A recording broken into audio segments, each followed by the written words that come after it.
Hi there, it's Frank Foley again with another little literary takeaway for you. This one's from a magnificent book by Don DeLillo called Underworld, probably his magnum opus, I would think, published in 1997, runs to about 800 pages. It's a stunning piece, amazing novel, broken down into sections, and it kind of works backwards through the decades from the 90s back to the 50s. And the little section I'm going to give you, I can't really talk too much about the book because it's such a huge book, it would just take too long, but I'm just going to hone in on one tiny little section that I absolutely love. It's from part 5, which is titled Better Things for Better Living Through Chemistry, selected fragments, public and private, in the 1950s and 1960s. It's one of the characters, Nick Shea, who, as I say, this works backwards. So we've met him as an older person, and now we're working back to him as a younger person. And this is 1953, and Nick Shea has actually shot a man. He's actually killed a man, and he's been to juvenile corrections, and he's been released, and they've sent him to kind of Jesuit order to reform. And he goes to see one of the fathers to have a chat. This Jesuit priest is very wise, slightly off message and a bit quirky, kind of a little bit funny as well, and they have this amazing conversation. And I'm just going to read some of the quotes from him. I'm not going to be able to read too much of it because it would just get confusing, but I'll try and read bits of it to give you the sense of this wonderful writing. So this is the priest talking. Sometimes I think education we dispense is better suited to a 50-year-old who feels he's missed the point the first time round. Too many abstract ideas, eternal verities left and right. You'd be better served looking at your shoe and naming the parts. You in particular, Shea, coming from the place you come from. This seemed to animate him. He leaned across the desk and gazed, is the word, at my wet boots. Those are ugly things, aren't they? Yes, they are. Name the parts. Go ahead. We're not so intellectually chic here that we can't test the student face to face. Name the parts, I said. All right. Laces. One to each shoe. Proceed. And I'm just going to skip forward a bit because Nick names the heel and the sole, and that's about it. And he hasn't really got much else. And this is how it continues a bit further down. Proceed, boy. There's not much to name, is there? A front, a top, a front and a top. You make me want to weep. The rounded part of the front? You're so eloquent, I may have to pause to regain my composure. You've named the lace. What's the flap under the lace? The tongue. Well, I knew the name, I just didn't see the thing.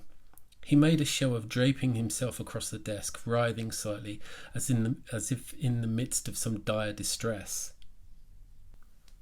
You didn't see the thing because you didn't know how to look. And you don't know how to look because you don't know the names.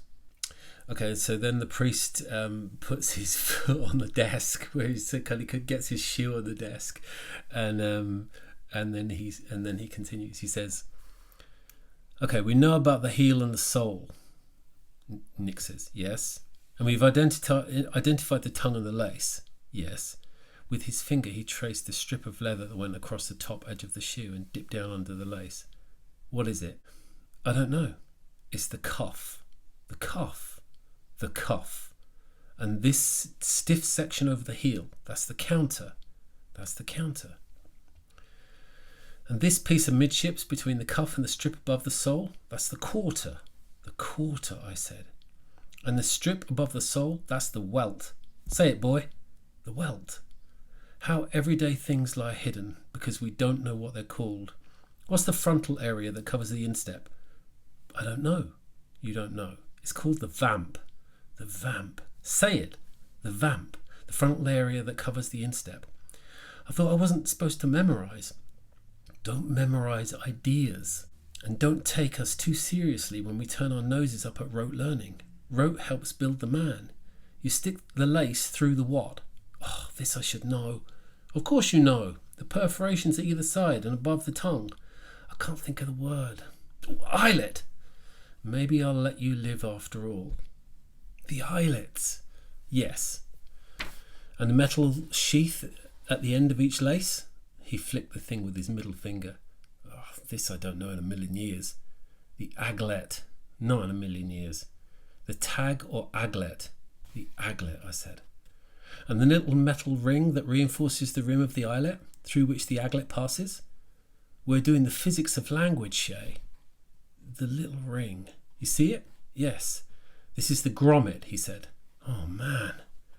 The grommet, learn it, know it, love it. I'm going out of my mind. This is the final arcane knowledge. Everyday things represent the most overlooked knowledge. These names are vital to your progress. Quotidian things. If they weren't important, we wouldn't use such gorgeous Latinate word. Say it, he said. Quotidian. An extraordinary word that suggests the depth and reach of the commonplace. I'm going to stop there. I hope that just gives you a sense of, the writing.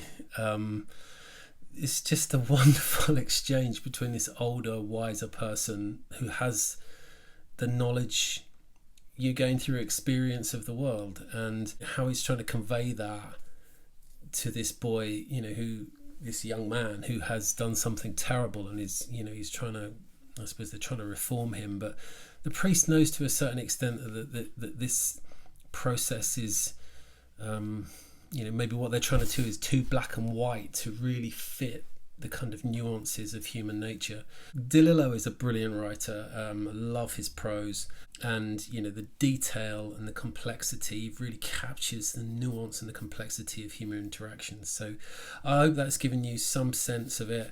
I'm going to do a really deep dive extended study on this book at some point.